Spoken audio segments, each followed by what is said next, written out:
أعوذ بالله من الشيطان الرجيم. بسم الله الرحمن الرحيم. قد سمع الله قول التي تجادلك في زوجها وتشتكي إلى الله والله يسمع تحاوركما إن الله سميع بصير.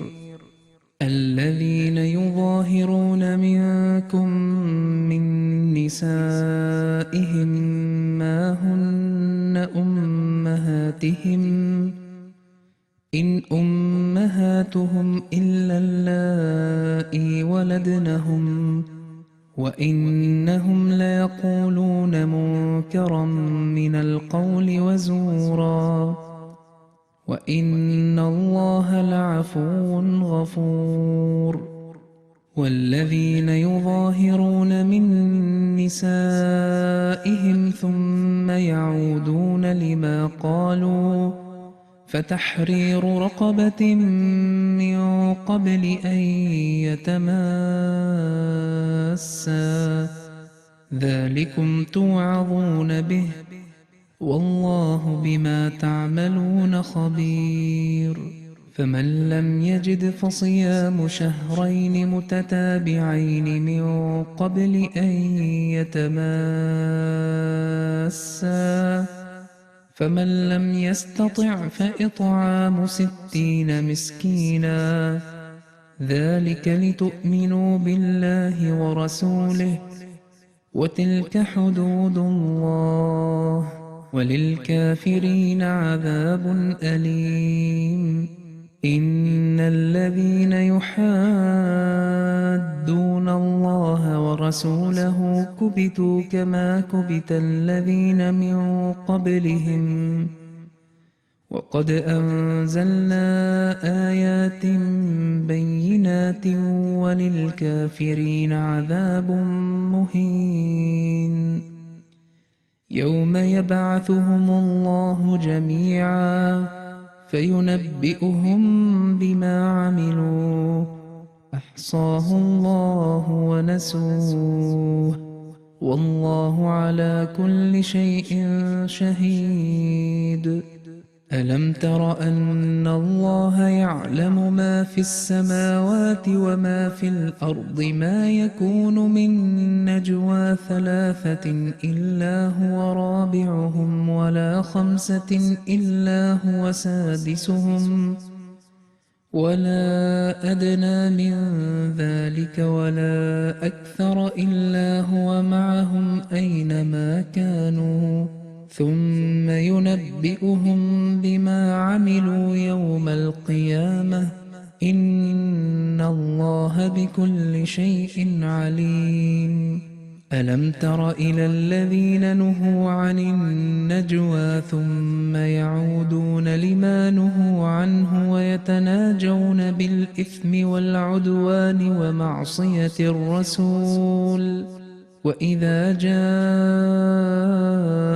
حيوك بما لم يحيك به الله ويقولون في أنفسهم لولا يعذبنا الله بما نقول حسبهم جهنم يصلونها فبئس المصير.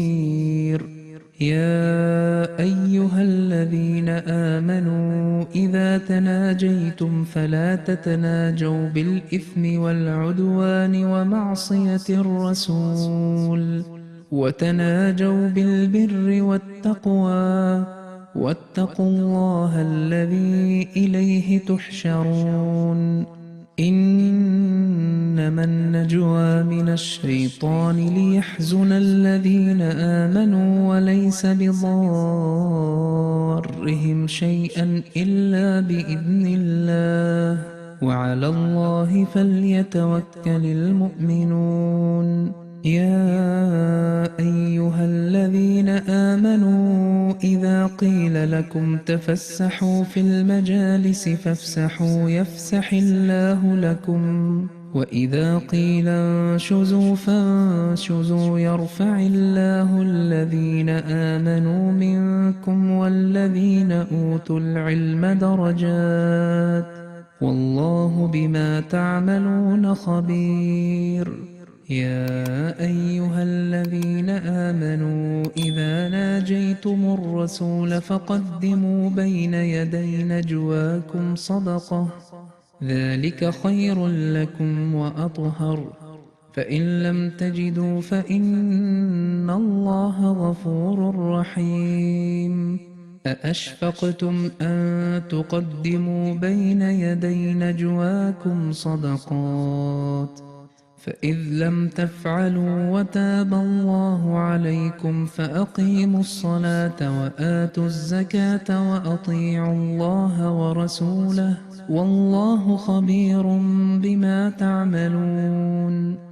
ألم تر إلى الذين تولوا قوما غضب الله عليهم ما هم منكم ولا منهم ويحلفون على الكذب وهم يعلمون أعد الله لهم عذابا شديدا إنهم ساء ما كانوا يعملون.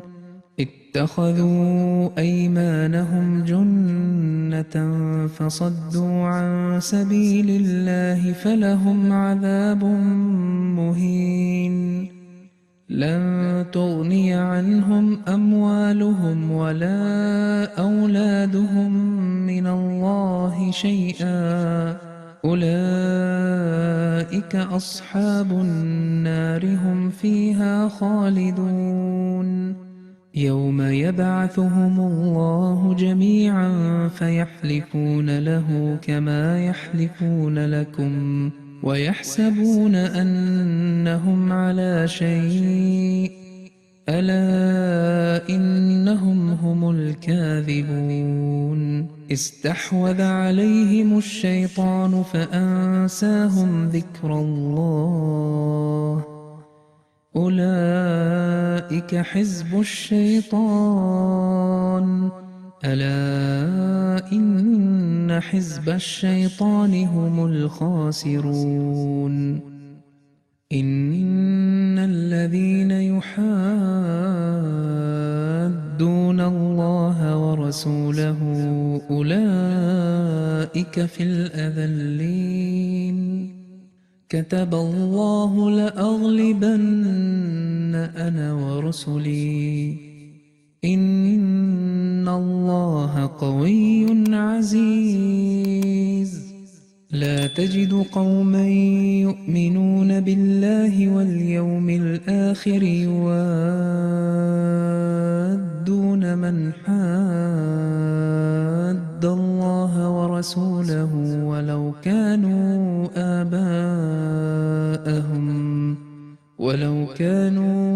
آباءهم أو أبناءهم أو إخوانهم أو عشيرتهم أولئك كتب في قلوبهم الإيمان وأيدهم بروح منه ويدخلهم جنات تجري من تحتها الأنهار خالدين فيها رضي الله عنهم ورضوا عنه أولئك حزب الله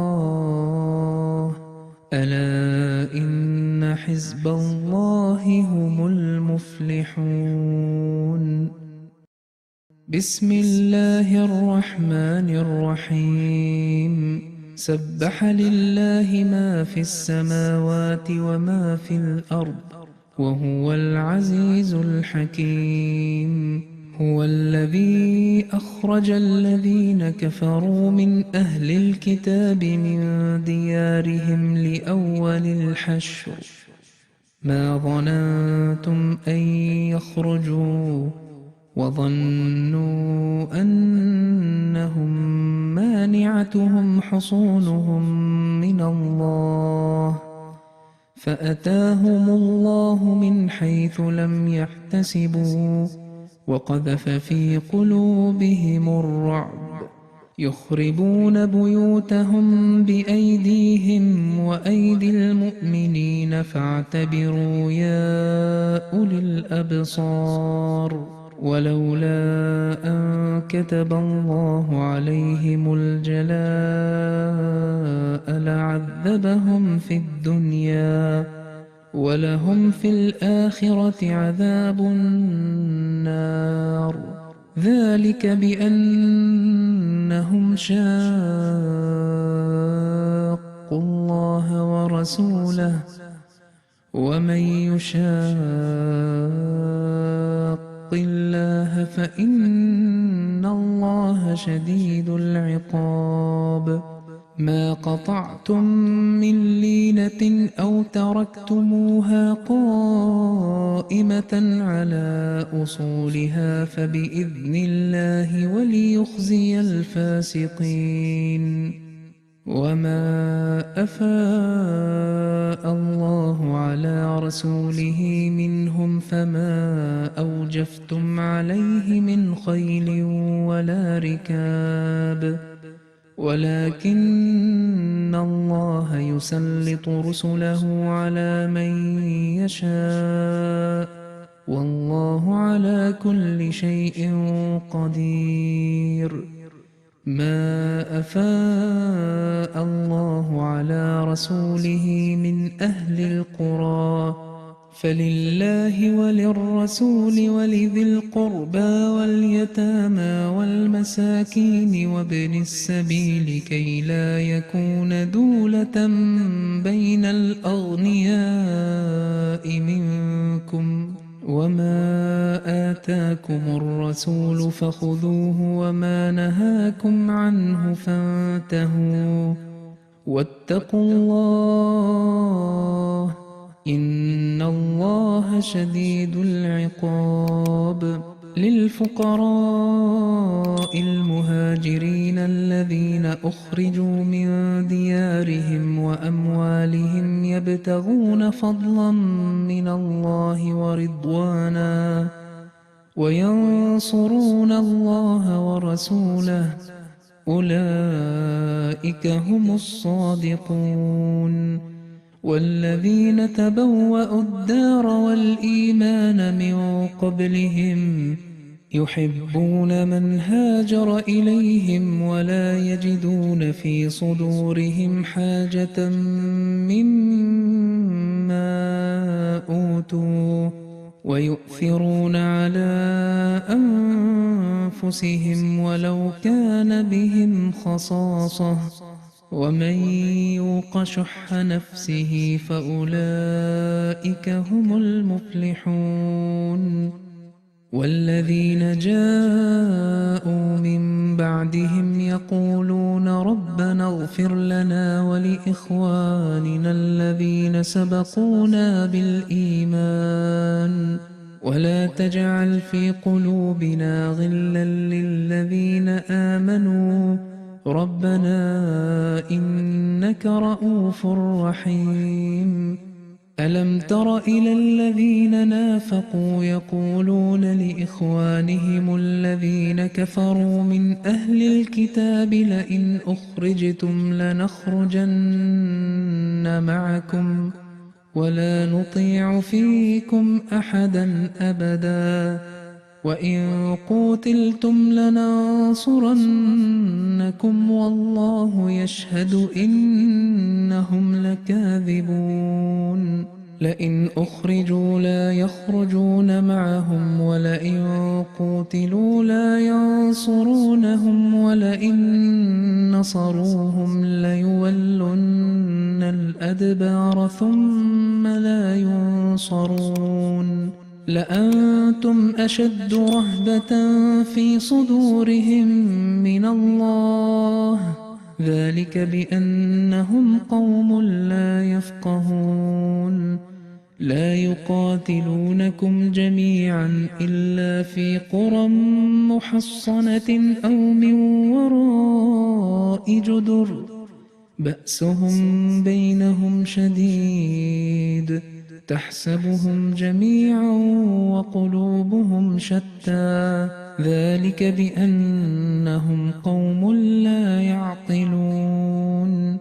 كمثل الذين من قبلهم قريبا ذاقوا وبال أمرهم ولهم عذاب أليم كمثل الشيطان إذ قال للإنسان اكفر فلما كفر قال إني بريء منك إني أخاف الله رب العالمين فكان عاقبتهما أنهما في النار خالدين فيها وذلك جزاء الظالمين يا أيها الذين آمنوا اتقوا الله ولتنظر نفس ما قدمت لغد واتقوا الله إن الله خبير بما تعملون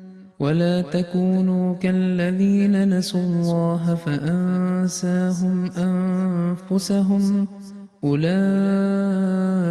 هم الفاسقون لا يستوي أصحاب النار وأصحاب الجنة أصحاب الجنة هم الفائزون لو أنزلنا هذا القرآن على جبل لرأيته خاشعا متصدعا من خشية الله وتلك الأمثال نضربها للناس لعلهم يتفكرون هو الله الذي لا إله إلا هو عالم الغيب والشهادة هو الرحمن الرحيم هو الله الذي لا إله إلا هو الملك القدوس السلام المؤمن المهيمن العزيز الجبار المتكبر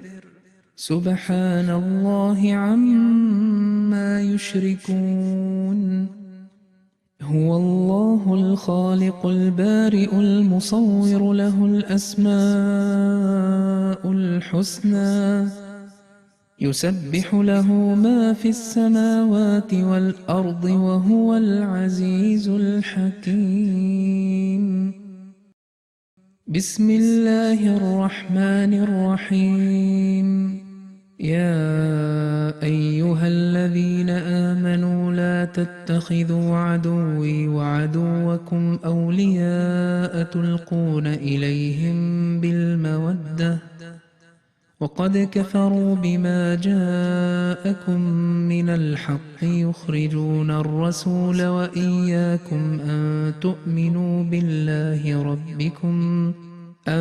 تؤمنوا بالله ربكم إن كنتم خرجتم جهادا في سبيلي وابتغاء مرضاتي تسرون إليهم بالمودة وأنا أعلم بما أخفيتم وما أعلنتم ومن يفعله منكم فقد ضل سواء السبيل إن يثقفوكم يكونوا لكم أعداء ويبسطوا إليكم أيديهم وألسنتهم بالسوء وودوا لو تكفرون لن تنفعكم أرحامكم ولا أولادكم يوم القيامة يفصل بينكم والله بما تعملون بصير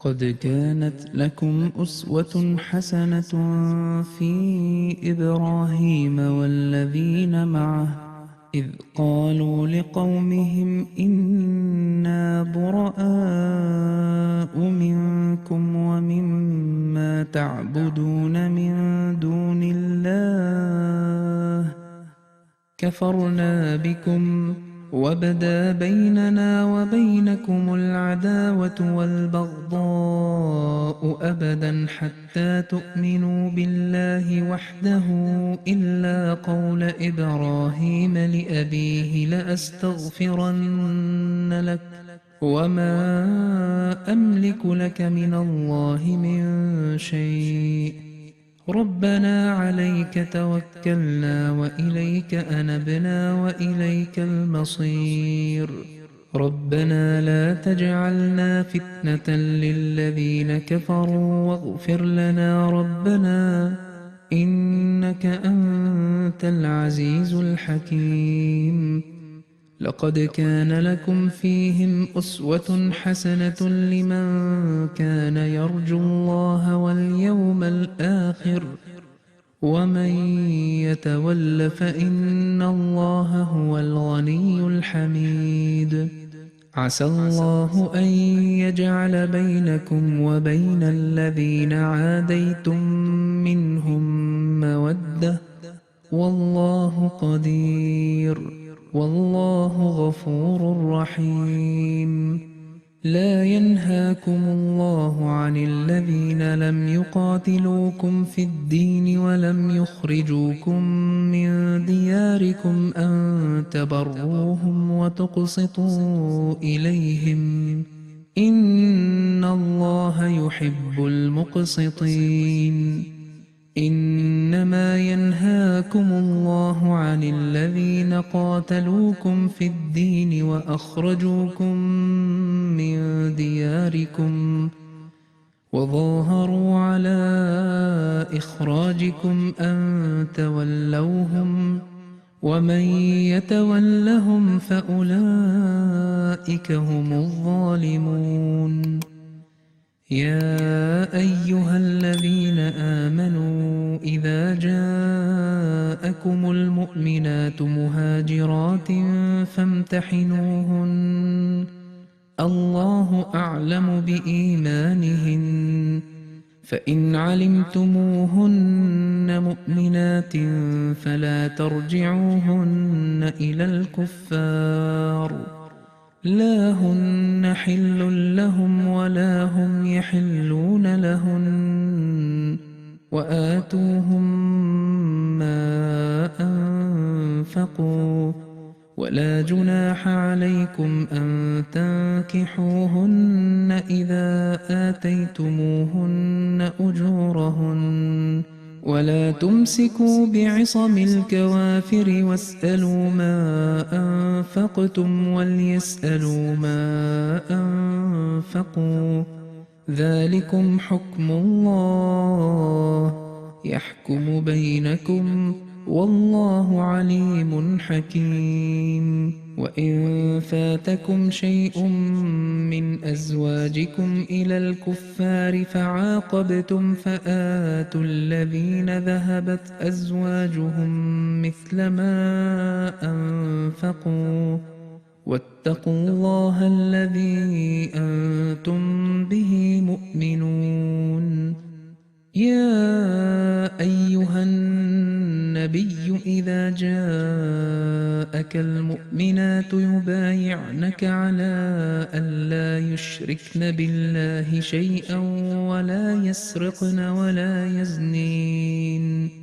ولا يسرقن ولا يزنين ولا يقتلن أولادهن ولا يأتين ببهتان يفترينه بين أيديهن وأرجلهن ولا يعصينك في معروف فبايعهن واستغفر لهن الله إن الله غفور رحيم يا أيها الذين آمنوا لا تتولوا قوما غضب الله عليهم قد يئسوا من الآخرة كما يئس الكفار من أصحاب القبور بسم الله الرحمن الرحيم سبح لله ما في السماوات وما في الأرض وهو العزيز الحكيم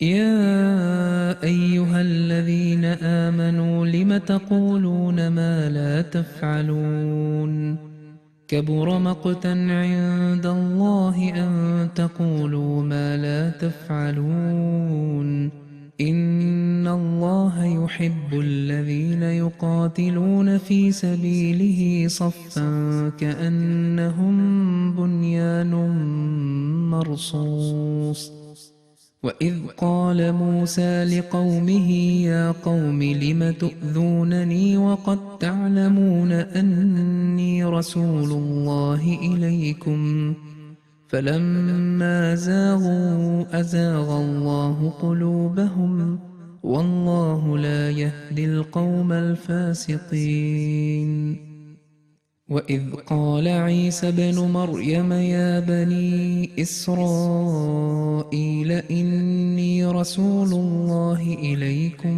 مصدقا لما بين يدي من التوراة ومبشرا برسول يأتي من بعد اسمه أحمد فلما جاءهم بالبينات قالوا هذا سحر مبين ومن أظلم ممن افترى على الله الكذب وهو يدعى إلى الإسلام والله لا يهدي القوم الظالمين يريدون ليطفئوا نور الله بأفواههم والله متم نوره ولو كره الكافرون هو الذي أرسل رسوله بالهدى ودين الحق ليظهره على الدين كله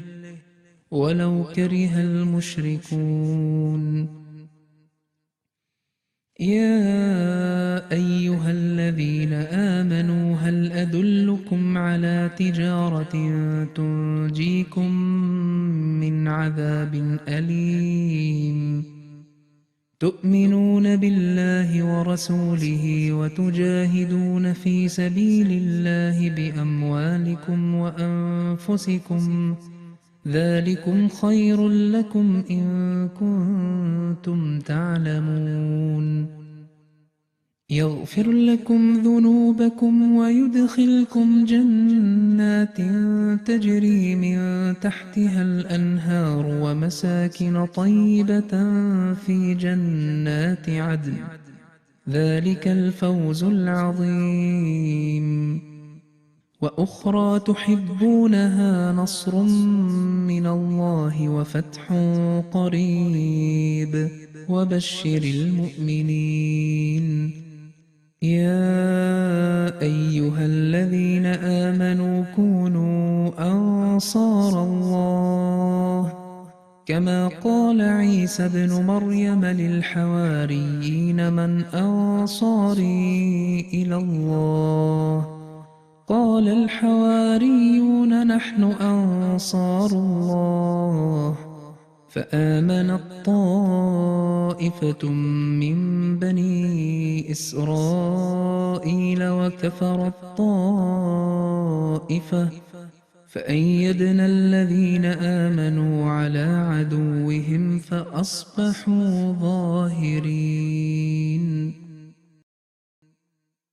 بسم الله الرحمن الرحيم يسبح لله ما في السماوات وما في الأرض الملك القدوس العزيز الحكيم هو الذي بعث في الأميين رسولا منهم يتلو عليهم آياته ويزكيهم ويعلمهم الكتاب والحكمة وإن كانوا من قبل لفي ضلال مبين وآخرين منهم لما يلحقوا بهم وهو العزيز الحكيم ذلك فضل الله يؤتيه من يشاء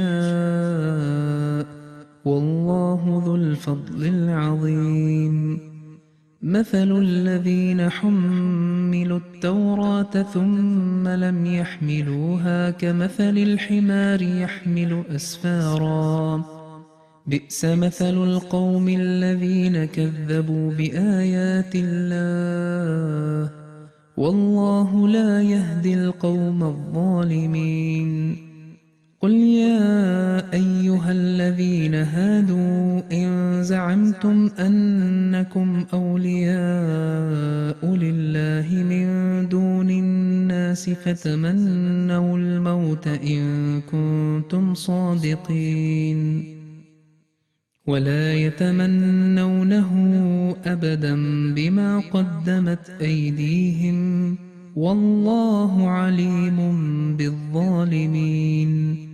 قل إن الموت الذي تفرون منه فإنه ملاقيكم ثم تردون إلى عالم الغيب والشهادة فينبئكم بما كنتم تعملون.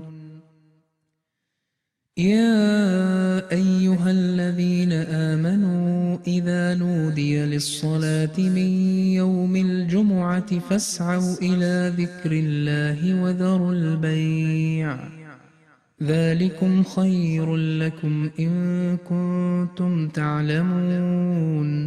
فإذا قضيت الصلاة فانتشروا في الأرض وابتغوا من فضل الله واذكروا الله كثيرا لعلكم تفلحون. وإذا رأوا تجارة أو لهوا انفضوا إليها وتركوك قائما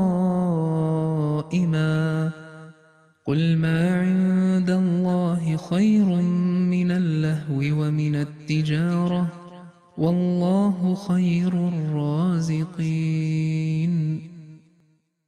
بسم الله الرحمن الرحيم.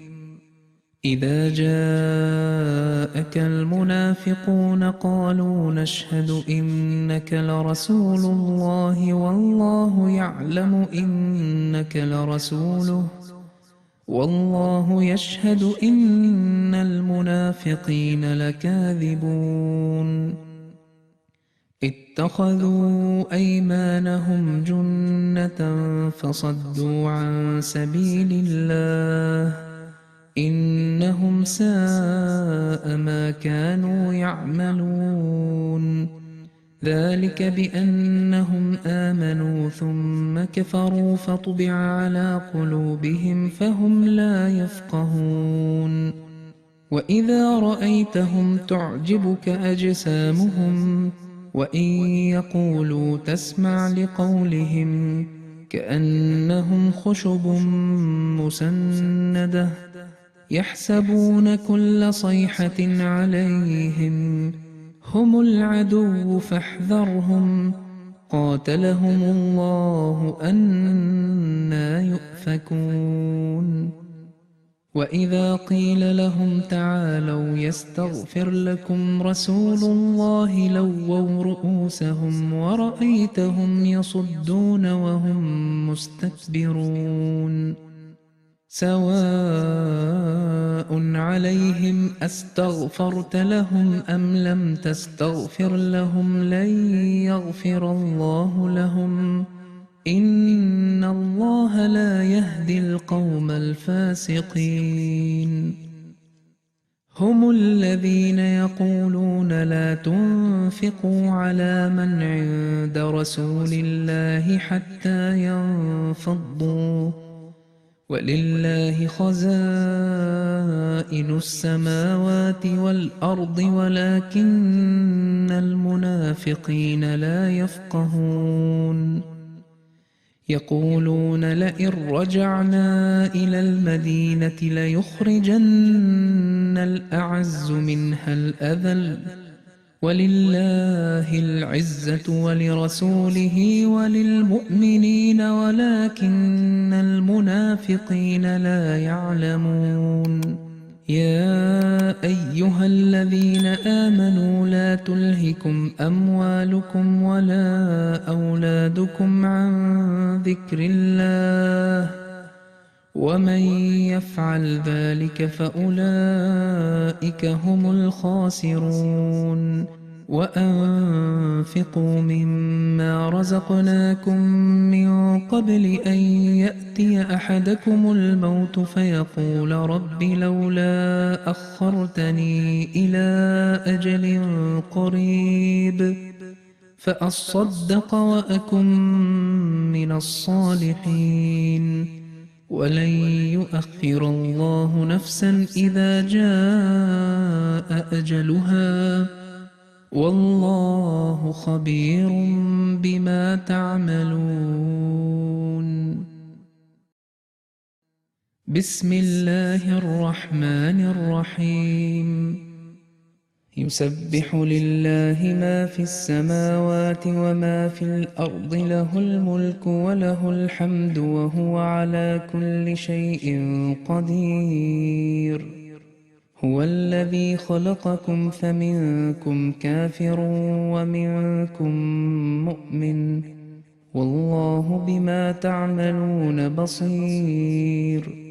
خلق السماوات والأرض بالحق وصوركم فأحسن صوركم وإليه المصير. يعلم ما في السماوات والأرض ويعلم ما تسرون وما تعلنون والله عليم بذات الصدور. ألم يأتكم نبأ الذين كفروا من قبل فذاقوا وبال أمرهم ولهم عذاب أليم.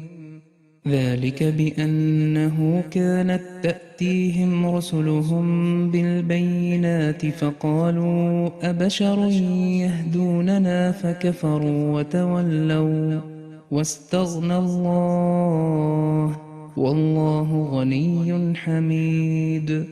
زعم الذين كفروا أن لن يبعثوا قل بلى وربي لتبعثن ثم لتنبؤن بما عملتم وذلك على الله يسير. فآمنوا بالله ورسوله والنور الذي أنزلنا والله بما تعملون خبير. يوم يجمعكم ليوم الجمع ذلك يوم التغابن ومن يؤمن بالله ويعمل صالحا يكفر عنه سيئاته ويدخله جنات تجري من تحتها الأنهار خالدين فيها أبدا ذلك الفوز العظيم. والذين كفروا وكذبوا بآياتنا أولئك أصحاب النار خالدين فيها وبئس المصير. ما أصاب من مصيبة إلا بإذن الله ومن يؤمن بالله يهد قلبه والله بكل شيء عليم. وأطيعوا الله وأطيعوا الرسول فإن توليتم فإنما على رسولنا البلاغ المبين. الله لا إله إلا هو وعلى الله فليتوكل المؤمنون. يا أيها الذين آمنوا إن من أزواجكم وأولادكم عدوا لكم فاحذروهم وإن تعفوا وتصفحوا وتغفروا فإن الله غفور رحيم. إنما أموالكم وأولادكم فتنة والله عنده أجر عظيم. فاتقوا الله ما استطعتم واسمعوا وأطيعوا وأنفقوا خيرا لأنفسكم ومن يوق شح نفسه فأولئك هم المفلحون. إن تقرضوا الله قرضا حسنا يضاعفه لكم ويغفر لكم والله شكور حليم. عالم الغيب والشهادة العزيز الحكيم. بسم الله الرحمن الرحيم. يا أيها النبي إذا طلقتم النساء فطلقوهن لعدتهن وأحصوا العدة واتقوا الله ربكم لا تخرجوهن من بيوتهن ولا يخرجن إلا أن يأتين بفاحشة مبينة وتلك حدود الله ومن يتعد حدود الله فقد ظلم نفسه لا تدري لعل الله يحدث بعد ذلك أمرا. فإذا بلغن أجلهن فأمسكوهن بمعروف أو فارقوهن بمعروف وأشهدوا ذوي عدل منكم وأقيموا الشهادة لله ذلكم يوعظ به من كان يؤمن بالله واليوم الآخر ومن يتق الله يجعل له مخرجا ويرزقه من حيث لا يحتسب ومن يتوكل على الله فهو حسبه إن الله بالغ أمره قد جعل الله لكل شيء قدرا. واللائي يئسن من المحيض من نسائكم إن ارتبتم فعدتهن 3 أشهر واللائي لم يحضن وأولاة الأحمال أجلهن أن يضعن حملهن ومن يتق الله يجعل له من أمره يسرا. ذلك أمر الله أنزله إليكم ومن يتق الله يكفر عنه سيئاته ويعظم له أجرا. أسكنوهن من حيث سكنتم من وجدكم ولا تضاروهن لتضيقوا عليهن وإن كن أولات حمل فأنفقوا عليهن حتى يضعن حملهن فإن أرضعن لكم فآتوهن أجورهن وأتمروا بينكم بمعروف وإن تعاسرتم فسترضع له أخرى لينفق ذو سعة من سعته ومن قدر عليه رزقه فلينفق مما آتاه الله لا يكلف الله نفسا إلا ما آتاها سيجعل الله بعد عسر يسرا. وكأي من قرية عتت عن أمر ربها ورسله فحاسبناها حسابا شديدا وعذبناها عذابا نكرا فذاقت وبال أمرها وكان عاقبة أمرها خسرا.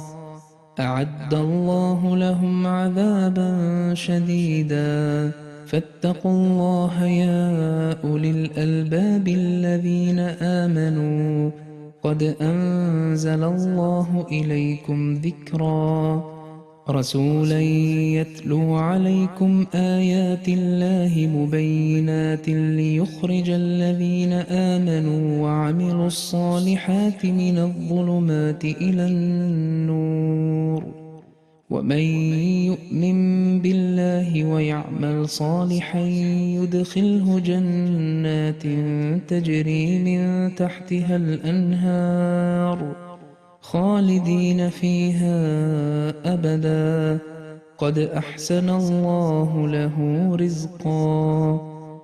الله الذي خلق 7 سماوات ومن الأرض مثلهن يتنزل الأمر بينهن لتعلموا أن الله على كل شيء قدير وأن الله قد أحاط بكل شيء علما. بسم الله الرحمن الرحيم.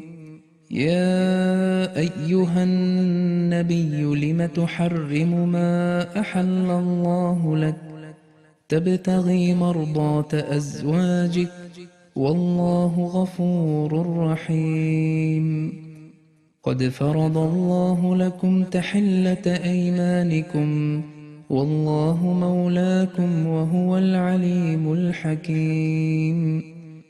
وإذ أسر النبي إلى بعض أزواجه حديثا فلما نبأت به وأظهره الله عليه عرف بعضه وأعرض عن بعض فلما نبأها به قالت من أنبأك هذا قال نبأني العليم الخبير.